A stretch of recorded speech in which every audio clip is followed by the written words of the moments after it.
First of all congratulations. Thank you. ఎందుకంటే మీ cinema అసలు ఇట్లా దూసుకెళ్ళిపోతుంది. సో ఎట్లా ఫీల్ అవుతున్నావు? చాలా హ్యాపీగా ఉంది అక్క. అవునా? అసలు అంటే అనుకున్నావా నేను ఇట్లా ప్రశాంత్ నీల్ గారి సినిమాలో చేస్తాను, ప్రభాస్ గారి పక్కన ఆయన క్యారెక్టర్ లో, అంటే ఆయన ఆయనతో నేను వర్క్ చేస్తున్నాను, సో ఎప్పుడన్నా అనుకున్నావా? లేదక్క, నేను స్టార్టింగ్ అయితే ఎప్పుడు ఎక్స్పెక్ట్ చేయలేదు. ఇంకా అది ఎక్స్పెక్ట్ చేయకుండా అలా జరిగిపోయింది. అసలు ఎక్కడి నుంచి వచ్చావు నువ్వు?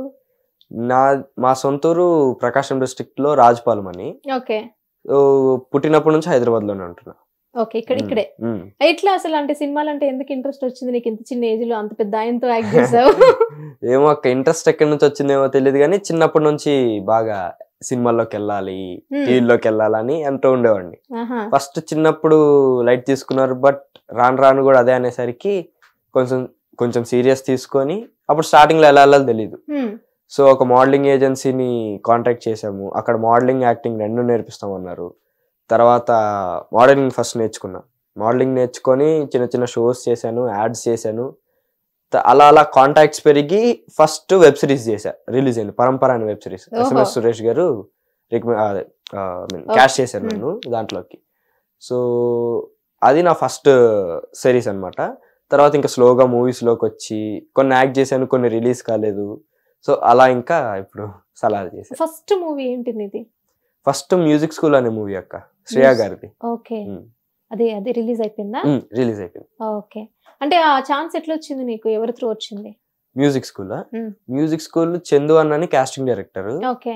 సో వాళ్ళు ఇలా లీడ్ రోల్ పిల్లల కోసం చూస్తున్నప్పుడు అన్న నా ప్రొఫైల్ పంపించడం, డైరెక్టర్ సార్ ఒకసారి నన్ను పిలిపించడము, ఆడిషన్ చేపించడము, డాన్స్ రిహార్సల్స్ అన్ని చేపించడము.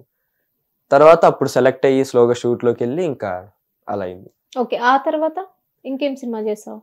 తర్వాత ఇప్పుడు సలార్ అయ్యాక మ్యూజిక్ స్కూల్ తర్వాత సలార్ చేసా. ఇప్పుడు లూసిఫర్ 2 చేస్తున్నాను, మట్కా చేస్తున్నాను, ఇంకొక 2-3 ప్రాజెక్ట్స్ చేస్తున్నాను. మామూలుగా లేదు అసలు నీకు. అసలు ఇంకా ఖాళీగా ఉండవేమో నువ్వు ఇంకా ఇప్పటి నుంచే. చూడండి. అండ్ అసలు ఈ సలార్ మూవీకి ఎట్లా ఆడిషన్ జరిగింది, ఎట్లా సెలెక్ట్ చేసుకున్నారు? అంటే ఇప్పుడు సలార్ అని అంటే ప్రశాంత్ నీల్ గారి డైరెక్షన్ అంటే సో మెనీ, అంటే 1000 మంది ఆడిషన్ కి వస్తారు. అందులో అసలు నువ్వు ఎట్లా సెలెక్ట్ అయ్యావు, నిన్ను ఎట్లా సెలెక్ట్ చేశారు, అసలు ఆ స్టోరీ ఏంటో మాకు చెప్పు ఒకసారి. అంటే స్టార్టింగ్ లో చాలా మందిని చూస్తున్నారు, మీరు అన్నట్టే చాలా మంది చూస్తున్నారు. ఒక్కొక్కరిలో ఒక్కొక్కటి సెట్ కావట్లే, లుక్ గానీ యాక్టింగ్ గానీ అలా సెట్ కావట్లే. ఇంకా లాస్ట్ ఆప్షన్ గా ప్రతాప్ అన్నని ఒక అన్న casting director cum actor. So ఆ అన్నని కాంటాక్ట్ చేశారు, అన్న సలార్ లో కూడా చేశారు. సో ఆ అన్న నా ప్రొఫైల్ తో పాటు ఇంకో 80 మెంబర్స్ ప్రొఫైల్ పంపించారు. సో దాంట్లో డైరెక్షన్ డిపార్ట్మెంట్ ప్రకాష్ అన్న కొన్ని ప్రొఫైల్స్ ని షార్ట్ లిస్ట్ చేసి నీల్ సార్ దగ్గరికి తీసుకెళ్లారు. దాంట్లోంచి ఒకరిద్దరిని, నన్ను ఇంకొకరిని ఒకసారి ఆడిషన్ కి రమ్మని పిలిచారనమాట. సో పిలిచారు, వెళ్ళాము, చెప్పారు సీన్.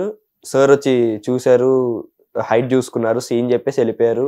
అన్నోళ్ళు ప్రాక్టీస్ చేయించారు, మాటికి ప్రాక్టీస్ చేయించి లాస్ట్ కి ఇంకా పర్ఫెక్ట్ అవుట్పుట్ వచ్చినప్పుడు వీడియో తీసి నీల్ సార్కి చూపించారు.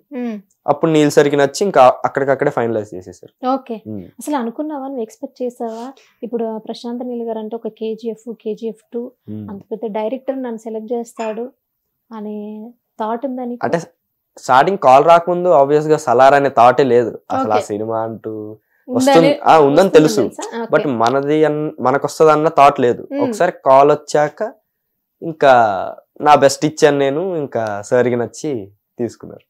ఓకే, అంటే ఫస్ట్ లైక్ నిన్ను సెలెక్ట్ చేసుకున్న తర్వాత అసలు ఆయన మీతో ఎట్లా మాట్లాడారు, ప్రశాంత్ నీల్ గారు ఎట్లా రిసీవ్ చేసుకున్నారు, ఆయన బిహేవియర్ ఎట్లుంది? ఇప్పుడు అంత పెద్ద డైరెక్టర్, పెద్ద హీరోస్ ని చూసుంటారు.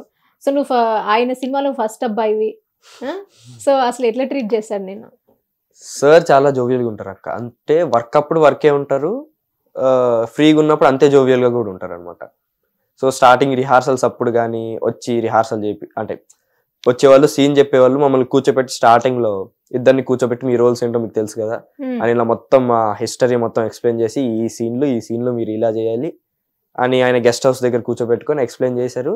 సీన్ చెప్పారు, ఇంకా డైరెక్షన్ డిపార్ట్మెంట్ అన్నోళ్ళకి సార్ వెళ్ళిపోయారు. తర్వాత ఇంకా అన్నోళ్ళు ప్రాక్టీస్ చేయించడం రోజు ఒక 3-4 days స్టార్టింగ్ లో ఆ క్యారెక్టర్ లోకి వెళ్ళాం కానీ, వరల్డ్ లోకి వెళ్ళాం కానీ ప్రాక్టీస్ చేసి ఇంకా అలా తీసుకెళ్లారు అన్నోళ్ళు మమ్మల్ని. ఎన్ని డేస్ పట్టింది షూట్? 10-15 days. మా సీన్స్ వరకు రీషూట్స్ ఇవన్నీ కలిపి 10-15 days అయింది. అంతే 10-15 days లో కంప్లీట్ అయిపోయిందా? ఓకే, అంటే లైక్ ఇందులో కొన్ని యాక్షన్ సీన్స్ కూడా ఉన్నాయి. సో ప్రశాంత్ నీల్ గారి డైరెక్షన్ అంటేనే బ్లాక్ థీమ్, మొత్తం ఆ బొగ్గు మషి ఉండడము. సో అదంతా నీకు ఎట్లా అనిపించింది? అదేం పట్టించుకునే వాళ్ళం కాదక్క. యాక్టింగ్ చేసేటప్పుడు వెళ్ళడం, మన కాస్ట్యూమ్ వేసుకోవడము, మన సీన్ పర్ఫెక్ట్ గా చేసి వచ్చేయడం అంతే గానీ ఇవేం పట్టించుకునే వాళ్ళం కాదు. అది సినిమాకి అవసరం కాబట్టి వాళ్ళు పెట్టింది.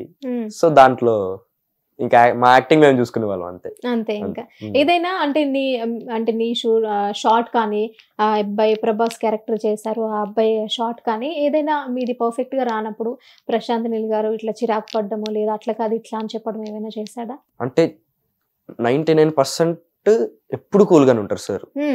అంటే నేను చేసిన షార్ట్లు అయితే ఇప్పటివరకు ఎప్పుడు చెప్పలే. ఓకే, అంటే చెప్పినా కూడా ఇది బాగాలేదని ఎప్పుడు చెప్పరు.